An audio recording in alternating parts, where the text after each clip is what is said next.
ఛానల్కి నమస్కారం అండి. ఎంత త్వరగా చేసుకుంటామో స్కూల్ పిల్లలకి క్యారీకి అంత త్వరగా అయ్యే పన్నీర్ బిర్యానీ, పన్నీర్ టమాటా జ్యూసు. ఇక్కడ మొత్తము అల్లము, తెల్లగడ్డ, కొత్తిమీర వేసేసి మిక్సీ పట్టేసి వేసేసానండి. మనకి స్కూల్కి త్వరగా కావాలి కదండి పిల్లలకి, అందుకే ఇందులో నూనె, నెయ్యి, ఎర్రగడ్డలు, అల్లం వెల్లుల్లి పేస్టు, కొత్తిమీర,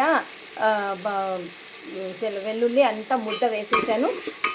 బిర్యానీ ఆకేసాను, చెక్క, లవంగము అన్నీ వేసేసాను. ఇప్పుడు ధనియాల పొడి వేస్తున్నాను.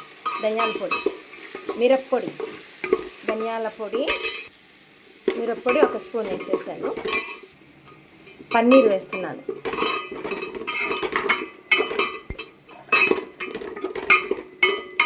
వేసాయి అన్నీ వేసేసి ఈ పన్నీర్ కొంచెం వేగిన తర్వాత ఇందులో ఉప్పు కారం పడుతుంది కదా. ఆల్రెడీ పన్నీర్ వేయించుకొని పెట్టుకున్నాను. ఇప్పుడు దీంట్లో కూడా వేసాను. ఇప్పుడు టమాటా జ్యూస్ చేసి పెట్టుకున్నానండి. టమాటా జ్యూస్ ఓకేనండి. ఇప్పుడు అంతా బాగా ఏగిపోయింది. ఇప్పుడు వాటర్ వేస్తాము. 1కి 2 చొప్పున. నాకైతే 2కి సరిపోదండో, 2 వేసి ఇంకా కొంచెం వేయాలి, ఎందుకంటే మా పాత బియ్యం. ఆహా, కుత్త కుత్త కుత్త కుత్త తలాం కుత్త కదిమితో. ఇప్పుడు బియ్యం వేసేస్తున్నామండో.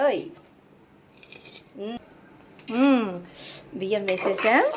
ఇప్పుడు బాగా ఒక్కసారి కలపెట్టేసి, నేనైతే కుక్కర్లో వాడనండి, నేను మామూలుగానే చేస్తాను. ఎందుకంటే కుక్కర్లో చేస్తే మా అత్తమ్మ గ్యాస్ ఫామ్ అవుతుంది అని చెప్పింది. అందుకే నేను కుక్కర్ వాడకుండా మామూలుగా మన డేక్షాల్లోనే వాడతాను. బియ్యం వేసేసిన తర్వాత చివరన కొంచెం పుదీనా అట్లా వేసుకుంటే ఆ వాసనే వేరండి.